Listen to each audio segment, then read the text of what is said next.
ये तस्वीरें हम आपको दिखा रहे हैं। कर्नाटक दौरे पर हैं गृह मंत्री अमित शाह। उनका ये रोड शो चल रहा है, जहां बड़ी तादाद में जो बीजेपी के समर्थक और जो लोग हैं वो इस रोड शो में शरीक हुए हैं। पहले जाकर उन्होंने एक मंदिर में मत्था टेका, उसके बाद एक रोड शो किया और फिर ये दूसरी जगह है जहां उनका ये रोड शो चल रहा है। हासन में भी उनका एक रोड शो होना है। चामराजनगर में अमित शाह का रोड शो। जो लोग हैं वो हाथों में बीजेपी का झंडा लिए इस रोड शो में शामिल।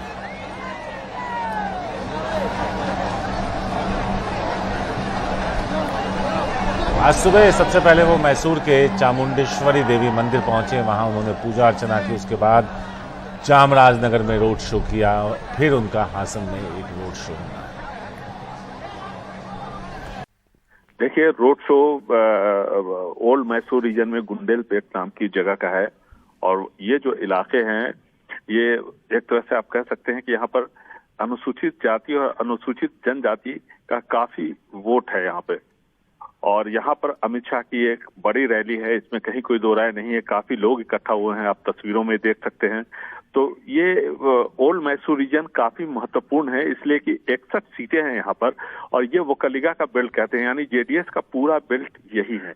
और अमित शाह ने अपनी जो चुनावी रैलियां शुरू की थी, जो चुनावी कार्यक्रम कर्नाटका में शुरू किया था, आपको याद होगा 30 दिसंबर को उन्होंने इसी ओल्ड मैसूर रीजन के मंड्या से शुरुआत की थी, क्योंकि बीजेपी और कांग्रेस दोनों चाहते हैं कि वोकलिगा का जो वोट बैंक, जो 61 सीटें हैं, उनमें ज्यादा से ज्यादा वो अपनी पैठ जमा सके, ताकि अगर दूसरे इलाकों में अगर थोड़ा नुकसान होता है तो उसकी भरपाई हो।